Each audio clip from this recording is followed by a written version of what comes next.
in the second class of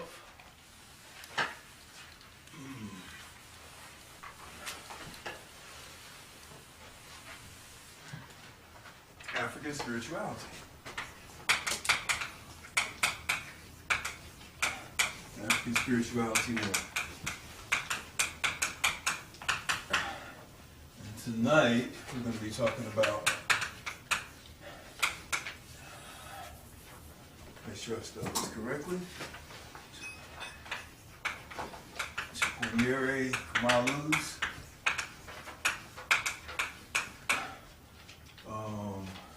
Person, Divinity and Nature book.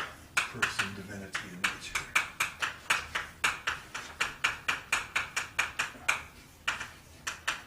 And this brother lives in Britain.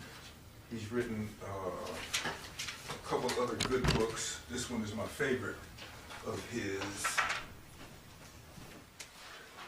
African Belief in Divinity.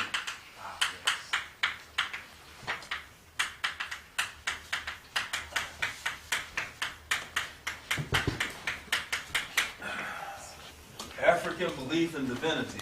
This interaction, this relationship, okay, this dynamism, all of this external world, everything that exists in the universe that you're connected to is reflected in how Africans see the world, how Africans see divinity. Africans are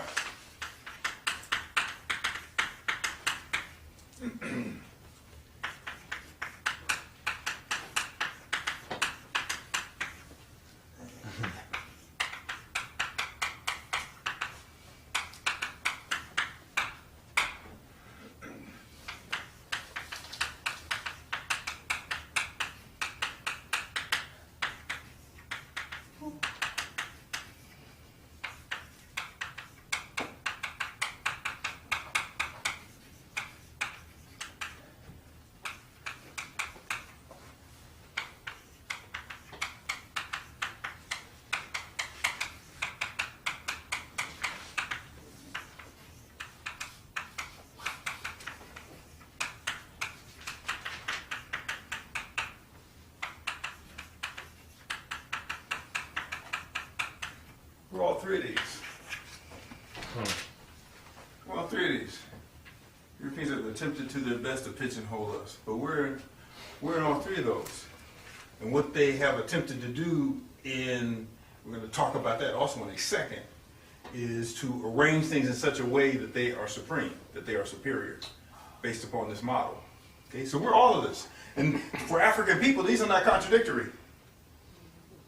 There's nothing contradictory about there being a creator, about there being many deities, many massive divinity, and spirit is in and of everything. There's no contradiction there. I don't see a contradiction there. Okay. So this is us, African belief in divinity. Europeans claim that this is them. They claim that this is them. Of course, there's so much evidence that that's not them that it's not funny. In addition to the fact that if we want to talk about religion, like we talked about philosophy last week, then we're talking about a major contradiction. But maybe then again, it's not maybe it's not a major contradiction. The only contradiction is in those of us who know better, but we believe what they say. Because they are doing. In fact, if you are to be European in a real sense, then you have to be contradictory. That's part of your nature. And in fact, if you're not contradictory, you're not European. That's something to take pride in. Okay? The ability to manipulate other people and still claim. It fits perfectly. So if you are not contradictory, something's wrong. And what Europeans have done, they have this thing that they really believe in, because it operates to their benefit. They believe in a hierarchy, a rank ordering of things from greater to lesser. And these things have value attached to them. So it's not just a rank ordering from the highest to the lowest. It's attaching value. So if you're talking about money, if you have more money in this person, not only does that mean that you have just more quantitatively, qualitatively, as a person, you're better than that person because you have more of whatever it is that's being measured. That's hierarchy. Invidious distinctions, distinctions that set people apart from each other. So it creates that sense of jealousy, that difference that exists between people. So they're very great believers in this hierarchy. There was a theory that came out many, many years ago, and people want to pretend that it no longer exists, but it's used or comes out in the open when it's expedient for them to use it based upon the economy. And I don't want to get into a discussion about the economy, but the capitalist system goes like this. You got peaks and you got troughs. Okay? And when it's good, or when it's good, then the racism somehow goes into the shadows for a second. And then when it's bad, then it comes out. And this is the time when those scientific theories, those theories of scientific racism come out. Okay? They never got anywhere. It's just that they're more appropriate to be used then because you need to keep certain people down. What they did with this, what's called a social evolutionary theory of racism, this is during the time of the colonization of African people. And what they did was that first they made the argument that societies naturally develop along a certain path of development. So they naturally, that means that it can't be changed. It's genetically encoded socially. So you go from hunting and gathering to agrarian, to industrial, to information, what have you, service, economy, even though information service didn't exist at that time. But that's the argument that this is a natural progression. So if you're back here, you're backward, or you're inferior to this culture. Then they went and looked around the world, and this is science. It's just bad science. It's still science. It's just bad science. Then they went around the world and they looked at all of the countries with all of the people, and they rank ordered them, put them on a ladder, if you will, according to whether they were industrial, which is supposed to be the apex, to hunting and gathering, which was supposed to be the lowest. And then they looked at the color of the people in this hierarchy. And based upon that, they came to the logical scientific conclusion that whites were the superiors and blacks were the inferiors. That is science. This is bad science. Really, really bad science. Okay? It's simple. It's very simple. Most of their science is very simple. Okay? You just got to get to the simplicity of it. Okay. So they've done the same thing with religion. Their religion is superior because they have ranked them accordingly. So this is the lowest of the religions. This would be next. And then they, being the superior, the supreme, they are monotheist, at least they claim to be, and therefore they're at the top. This is supposed to be the natural progression of religion over time.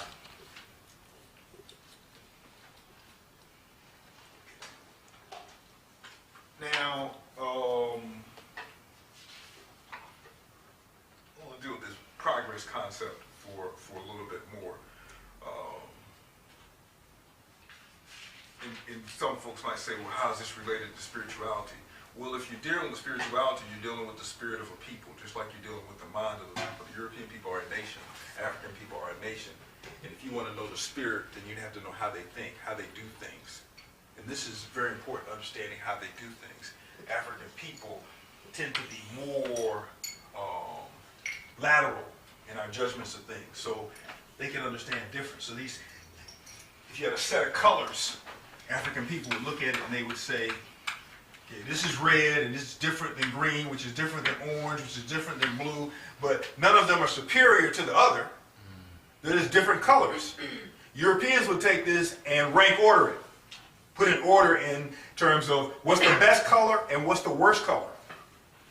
This is always the process of rank ordering in their society. Men, women, white, black. Okay? There's always this rank ordering involved. Always this rank order involved. And if we want to, those folks who believe in the evolutionary theory, I don't have a problem with things adapting to their environment. But when you believe in the evolutionary theory as they're posing it, as they're positing it to us, then you have to understand that you're supporting their supremacy. because the idea of the evolutionary theory is based on the survival of the fittest model. Okay? And what's that saying is that whoever's in charge at the latest point in time, they are the best formed, they're the best fitted, they are the superior ones. So them being Johnny-come-lately, they are now at the top. They're running things, if you will. So obviously, those folks who came before them, and with that theory, they can admit maybe, okay, well maybe we did come from African people, but those, you know, are ancient predecessors. They're not like competition. They're not us. They're not of the quality of us. We evolved out of that. Okay? So now we are superior. So when you support the idea of the evolutionary theory, then you're supporting the idea of their supremacy. Because it's logical. And you'll run into African folks who will tell you, well, obviously they're at the top, because if they weren't, I mean, if the Creator didn't approve of that, then they wouldn't be there. Okay, you get that oversimplified logic there. Now, I want to relate this quickly to this idea, which is very important. Okay, because that's what this is all based on. I remember years ago when I was teaching, and students really weren't getting the fact that they were really involved in the promotion of this idea of progress. I said, if Fruit of the Loom was a brand new underwear brand, and Fruit of the Loom came out and they said, these underwear that we're producing are the best in the world, and it had a picture of a little orange on the back of it. And everybody would scramble to the store like they do for the Nikes now. Everybody would scramble to the store to buy their new Fruit of the Loom underwear. And then Fruit of the Loom, maybe a year later, would come out with the same underwear, but now they had apple and an orange in the back on the label. And they said, oh, these are new because, see, we have made a change. We've made a change. The same thing happened with people with cars. Same chassis, same everything. You just made a different cut or line on the side. Put a different name on the tires, put a different color behind the stereo, and now it's exactly the same vehicle. And then the next year, Fruit of the Loom would add another piece of fruit in the back, and the next year, and every year we're running to go buy these better underwear, and they're exactly the same thing. But the idea of progress, when you are changed, you're change-oriented, but there's really no direction. You don't care as long as there's change. It doesn't make a difference, okay? And I'm stealing her words out of this article. This is, to me, one of the most important. I want to read three little pieces out of it, and they're not very long, but they're related, and I'm asking folks to listen because this is a little bit too much to write on the board. The white self-image requires an inferior to which it relates as superior. The white self-image. Amos Wilson talks about this so much. Okay. Without us, they don't exist. Fragile egos that need to constantly be pumped up. So we are the source of their esteem. We are the source of their esteem. And so the folks all the time about when you encounter a European for the first time, the first thing that you're going to see is them looking to see if you're friend or foe. That's going to be the immediate, and if they decide, because you don't respond to them in this awe, then they're immediately going to turn from you and try to find somebody who looks like you who will hold them up in awe. Because that approval is so important to them. You look at their, the self-esteem of their children, particularly their daughters. It is so low, it's not funny. Black girls have very high self-esteem, and then they get into this machine and it gets torn up, it gets eaten alive. Okay? But their children's self-esteem is so low, and the adults, as far as I'm concerned, is not much better. The white self-image requires an inferior to which it relates as superior. The idea of progress helps to explain to Western Europeans in what way they are superior. You have to have some kind of way of defining it, of seeing it, of touching it, of being able to prove. Sort of like in the movie X, where he said to Malcolm, Jesus is white. Isn't it obvious? See the picture? Somebody painted the picture, but because the picture is there, that's evidence. It's obvious, right? The progress, all of the progress that's occurring, all of the mechanical technology that we see, obviously they're superior, right? We even equate the word technology with European. Technology is simply the technique by which it's done. It doesn't belong to them. Technology, tech, is simply the technique by which something is done. And their technology, their technique is primarily machine. Armin talked about how it was so difficult for them to fight wars because their army was machine-laden. They couldn't move fast. They believe and are able to make others believe that since they represent the most progressive force at any given moment, they are most human and therefore best. Others in the world represent varying degrees of inferiority. Varying degrees of this. A little further, in this way, European culture, in the vernacular of European cultural chauvinism, is made to be superior, not only to what precedes it, as does its own past, but also to coexistent, unprogressive cultures. It is a comparative base. Machine, technology, progress. It has a base on which to compare. And as soon as we accept that base, then they win. As soon as we accept that, they win automatically. You're accepting someone else's definition of reality. Once that's done, you've lost. In other words, the idea of progress provides a scale on which to weigh and by which to compare people via their cultures, their group creations. The Western European ethos requires a self-image, not merely of superiority, but of supremacy. More powerful. And the idea of progress makes white people supreme among human beings. It is superiority placed on, this is important to understand. This is very much related to evolution, very much related to the movement through time. And we associate movement through time with change and improvement in terms of them. It is superiority placed on the dimension of lineal time, and then the logic of lineal time placed into a timeless dimension. It never ends. Without the idea and this conceptual sleight of hand, cultures would merely be different. Western culture would merely be intensely and obsessively rational. With the assumption of the idea of progress, the West becomes better. So as long as they are ahead of the game that they have defined, as long as they are ahead of the machine technology game, then they are superior. Because that is the variable by which we're measuring progress, by which we're measuring superior. So as long as they're ahead, then they're going to be superior. It's not an uneven playing field, it's a different playing field. It's completely different. And you can't win in that playing field because they're always going to be a step ahead. That's only logical. And that doesn't mean that they're superior. It's sort of like any people that takes on a particular interest, and they put all their energy in the interest, they're probably going to be better at whatever it is than anybody else. So the European mind has put so much energy into death, destruction, and domination that it's superior. Anybody, you have to give credit where credit is due. They're better than anybody at that. Anybody, hands down. Because they have put all of their energy, all their time. So if they put all of their time and energy into this machine technology, then obviously they're going to be better at it.